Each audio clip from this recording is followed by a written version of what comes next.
सदस्य विक्रमसिंह सावंत. महोदय, मी आपल्या माध्यमातून शासनाला या ठिकाणी एका महत्त्वाच्या गोष्टीवर लक्ष देतो. अध्यक्ष आपल्याला महोदय, त्यांचं झाल्यावर आपण घ्या, त्यांचं झालेलं आपण घ्या. आपल्यालाच नंबर दिलाय अध्यक्ष महोदय, आपल्यालाच नंबर दिलाय. सावंत साहेब आपण बोला, ताईंना देतो त्यानंतर. आपलं झाल्यानंतरच आहे, घ्या. अध्यक्ष महोदय, घेऊ या निमित्तानं सावंत साहेब लक्ष वेधतोय.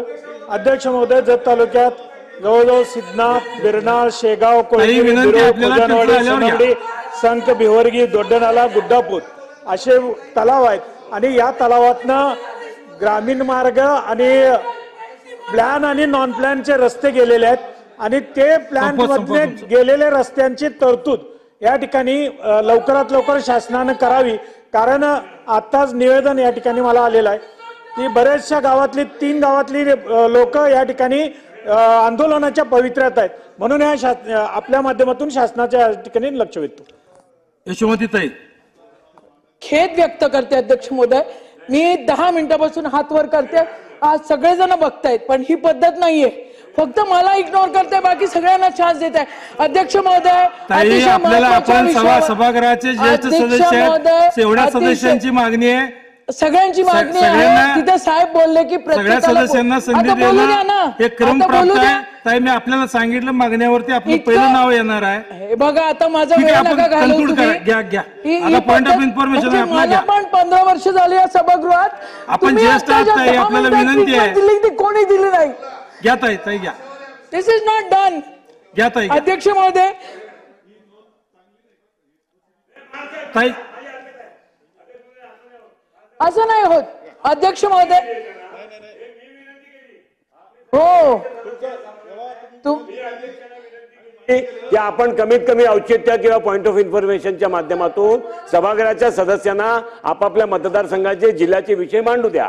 अध्यक्ष महोदय, मलाही नाही म्हणतायत, मी काही रिएक्ट नाही झालो, मलाही नाही म्हणतायत. त्यामुळे आता त्यांना संधी दिली आहे, ते बोलायला उभे राहिलेत. माझी विनंती आहे, आपण बोला, आपण घ्या. घ्या ताई. अध्यक्ष महोदय, अतिशय महत्वाच्या विषयावर मी पॉइंट ऑफ इन्फॉर्मेशन टाकते. मागच्या वेळेला ज्या वेळेला काँग्रेस राष्ट्रवादीचं सरकार होतं त्यावेळेला 3 विकास आराखडे मंजूर झालेले होते. मोजरी विकास आराखडा राष्ट्रसंत तुकडोजी महाराजांचा, गाडगे बाबांच्या नावाने वलगाव विकास आराखडा आणि आई कौंडण्यपूरच्या आई रुक्मिणीच्या नावाने पंढरपूरचा विकास आराखडा. सगळ्या बिल्डिंगा तयार आहेत, सगळे तयार आहेत. त्याच्यासाठी फर्निचरसाठी पैसे मागितलेले आहेत. ते पैसे सरकार देत नाहीये अध्यक्ष महोदय.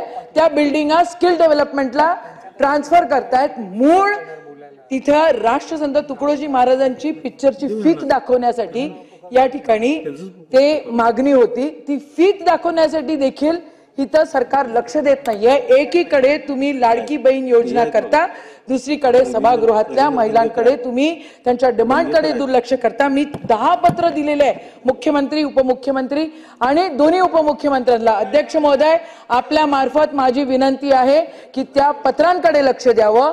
महिला ज्या सभागृहामध्ये आहे त्यांच्या ज्या डिमांड आहेत त्याच्याकडे लक्ष द्यावं आणि त्या ज्या बिल्डिंग आहेत त्या दुसरीकडे कुठेही ट्रान्सफर न होता त्या ज्या कारणासाठी बनलेल्या आहेत त्या कारणासाठी त्या बिल्डिंगांचा वापर व्हावा. सन 2024-25च्या अर्थसंकल्पातील अनुदानाच्या मागण्यावर चर्चा व मतदान. पहिला दिवस. आता एक नगर विकास विभाग, सार्वजनिक बांधकाम विभाग, जलसंपदा विभाग, आदिवासी विकास विभाग या विभागाच्या मागण्या चर्चेला घेण्यात येतील. विभागाच्या मागण्यांच्या तपशील व स्वीकृत कपात सूचनांची यादी सदस्यांना टपाल खान्याद्वारे वितरित करण्यात आली आहे. कपात सूचना न मांडता मान्य करण्यात आलेल्या कपात सूचनाची उत्तरे माननीय मंत्री महोदयाच्या स्वाक्षरीने 30 दिवसाच्या कालावधीत सदस्यांना पाठवण्याची प्रथा माहे जुलै 2010 पासून मान्य झाली असल्यामुळे आता कोणीही कपात सूचना मांडणार नाही असे मी गृहीत धरतो. या चर्चेसाठी 3 तास वेळ देण्यात येईल. या 3 तासापैकी सत्तारूढ पक्षात संबंधित मंत्र्यांच्या उत्तरासह निम्मा वेळ व विरोधी पक्षास निम्मा वेळ देण्यात येईल. सदस्य वेळेचे बंधन पाळून मला सहकार्य करतील अशी मी अपेक्षा करतो. आता चर्चेला सुरुवात होईल.